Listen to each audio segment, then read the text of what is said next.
Ongela mno, umepata matokeo ikiwa ni mwendelezo wa game ya pili ukitoka nyuma kwa kusawazisha kwa mkwaju wa penalty. Hii imekupa changamoto gani na umejifunza nini kutokana na game hii?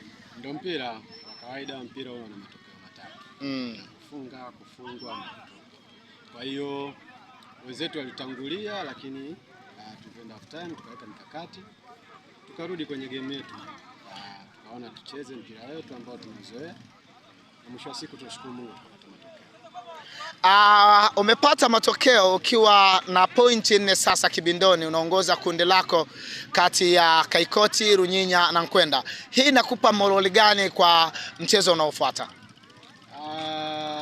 Hii inatuonyesha kwamba tunatakiwa kuendelea kupambana kwa sababu wenzetu na wenyewe wana wachezaji wazuri ambao wanatupa changamoto uwanjani. Kwa hiyo tunajifunza kwamba tunatakiwa kuheshimu wenzetu ili tuweze kufanya vizuri mbele. Kulingana na mchezo ulionekana kulinda zaidi, kutomiliki mpira zaidi, wenzako wakimiliki mpira muda mrefu. Hii ni mbinu yako ya kiufundi?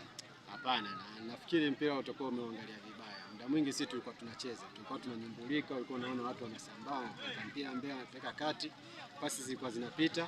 Wenzetu walikuwa wanatumia mipira mirefu.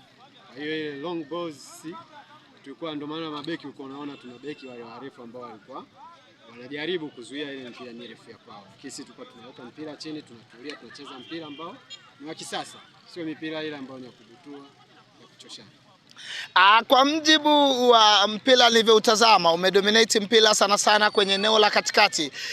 Hujaona kwamba labda hiyo ndio inaweza ikawa ni faida kwa upande wako kuliko timu pinzani? Ndio, niwaambia kabisa vijana wangu kwamba nyuma tukae watatu, katikati tukae wanne na mbele tukae watatu. Kwa umecheza 3-4-3-1.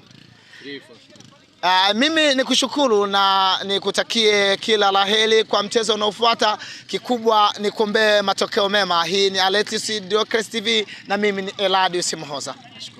Shukrani sana.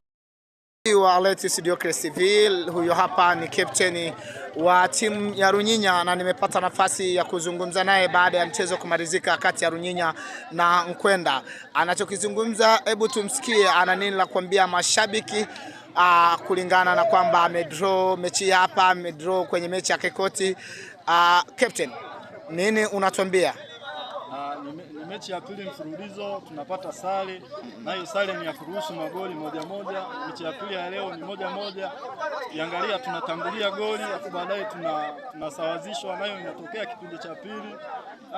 Nahisi yote ni matokeo. Tutaongea na benchi letu la ufundi, mechi bado zipo, tunazo mechi bado 2, tuna pointi 2.